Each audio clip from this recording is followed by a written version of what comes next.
आधी आज तरी शेतात नको जाऊ.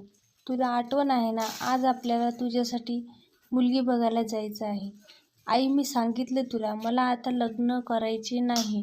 जेवढी स्थळं आपण बघितली तेवढ्या मुलींनी आपल्याला नकार दिलाय.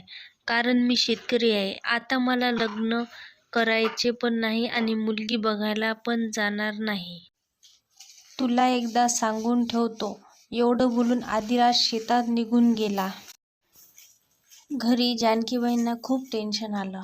आता आपल्या आदिराजचं लग्न कसं होणार? व त्याच्या पाठीमागे त्याची एक बहीण व एक भाऊ होते. वडील अकाली वारले. घराची सर्व जबाबदारी आदिराजवर आली. आदिराज मोठा होता, नंतर सावी. राम हा सर्वात लहान. जानकीबाई विचार करतच होते की ताई बाहेरून अशी हाक कानावर पडली. जानकीबाई दरवाजाकडे बघितलं तर आदिराजचे मामा विकासराव बाहेर उभे होते. विकास, अरे ये ना, खूप दिवसांनी आला. आज ताईंची आठवण आली म्हणून म्हटलं चला भेटून येऊ. अरे एकटाच आला का? मनीषा व वीणाला आणायचे होते. मनीषा म्हणजे विकासची बायको व वीणा म्हणजे मुलगी व श्याम मुलगा. संध्याकाळी जेवण झाल्यावर जानकीबाईंनी विकासला आदिराजच्या लग्नाची गोष्ट सांगितली. विकासला सर्व माहिती होते. आदिराजचा स्वभाव. शाळा सोडली तेव्हापासून आईसोबत प्रत्येक कामात मदत. आदिराजचे वडील वारले तेव्हा घरी थोडी जमीन होती, पण आदिराजने खूप मेहनत घेऊन जमीन वाढवली. घर चांगले बांधले. घरासमोर ट्रॅक्टर, स्कॉर्पिओ, बुलेट, सगळी सुख सुविधा करून ठेवलेल्या. आदिराज दिसायला छान होता, फक्त तो शेतकरी होता म्हणून त्याला मुलीचा सतत नकार येत होता. हे ऐकून त्याला वाईट वाटले. तो फक्त एवढाच बोलला, ताई होणार ग सर्व नीट. म्हणून आदिराज यायचे. विकास व जानकीबाई वाट बघतच होते की गाडीचा आवाज आला. जानकी म्हणाल्या, बघ विकास, सकाळी गेला तसा आता येतोय हा घरी. आदिराजला मामांना बघून खूप आनंद झाला. वडील गेल्यानंतर तो सर्व मामांकडूनच शिकून घेत होता व काहीही करायचं म्हटलं की मामांना विचारत होता. बोल आदी, कसा आहेस? मी ठीक आहे. तुम्ही कधी आलात? मी आलोच सकाळी. मामा, मग यायचं ना आपल्या पेरूची बाग बघायला. येणार, नक्की येणार. बरं, लग्न करायचे आहे की नाही बोल. मुलगी कशी पाहिजे?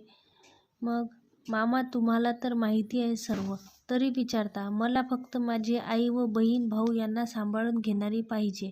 मी शेतकरी असून सुद्धा लग्नाला हो बोलणारी हवी, घर सांभाळणारी. पण मला आता कोण मुलगी देणार? मी आता 28 पूर्ण झालं. अजून बऱ्याच गोष्टी करून सर्व झोपले, पण मामांना मात्र झोप येत नव्हती. विकासराव फक्त एकच स्वप्न बघत होते, ते म्हणजे आदी व वीणाच्या लग्नाचा विचार करत होते. म्हणजे आदी आपला जावई झाला तर. त्यांनी ठरवले सर्वात आधी वीणाला घरी जाऊन विचारावं ती काय म्हणते, कारण वीणा आता 21 वर्षाची झाली होती. म्हणजे दोघांचा 8 वर्षांचा फरक. सकाळी उठल्यानंतर विकास लवकरच त्यांच्या गावी निघून गेला. विकास घरी आल्यानंतर मनीषाला सर्व गोष्ट सांगितली व ती पण खूप खुश होती. पण प्रश्न वीणाचा होता. ती काय म्हणते? म्हणजे तिला नोकरी करायची, तिला पण शेतकरी नवरा नको का, असं विकासरावांना वाटत होतं. दुपारी विकासरावांनी मनीषा व वीणाला श्यामला सांगितले आदिराजबद्दल. वीणाला विचारले, तुझा काय विचार आहे लग्नाबद्दल? तो तो खूप चांगला मुलगा आहे. तो तुला खूप खुश ठेवणार. जर हो बोलली तर मी ताई व आदूला बोलतो. तू तर तू आधीपासूनच त्याला ओळखते. त्याने त्याच्या आयुष्यात खूप कष्ट केले व प्रगती पण केली. मी स्वतः होतो त्याच्यासोबत. मला तुझ्यासाठी आदिराज पसंत आहे.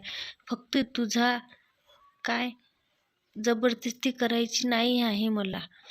बाबा, मी काय सांगू? तुम्हाला जे योग्य वाटेल ते करा, विकास म्हणाला. होकार ना तुझा? ताई, तुला आदिराज दादा आवडतो ना, असा श्याम बोलला. वीणाने श्यामला फटका मारल्यावर लाजून पळून गेली तिथून. विकास आणि ताबडतोब जानकीबाईंना ही गोष्ट सांगितली तर त्या सावी आणि राम खूप खुश होते. आदिराज घरी आला तेव्हा त्याला आई, सावी व रामने विकास मामांनी फोन आलेला सांगितला व तो वीणासाठी तुझ्यासाठी म्हणत होता हे. तसा आदिराज अवाक झाला हे ऐकून की वीणाने त्याला होकार दिला. सांग ना दादा, वीणा पसंत आहे ना तुला? सावी बोलली. आई अचानक अधिराज बोलला. अरे, विकासने विषय काढला. अधिराज थोडा विचार केला, बोलला. आई तू ठरव, तुला काय वाटते? आईला खूपच अभिमान वाटला अधिराजचा की आपला मुलगा आपला विचार करतो. मग जानकीबाईने, आधी तुला संसार करायचा आहे तिच्यासोबत, तू ठरव. पण मला वीणा सून म्हणून पसंत आहे. वीणा तुझी बायको म्हणून तुला काय वाटते?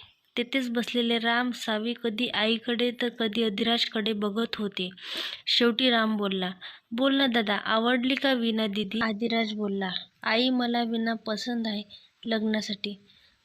ते बोलताच सावी व राम अधिराजला घट्ट मिठी मारतात.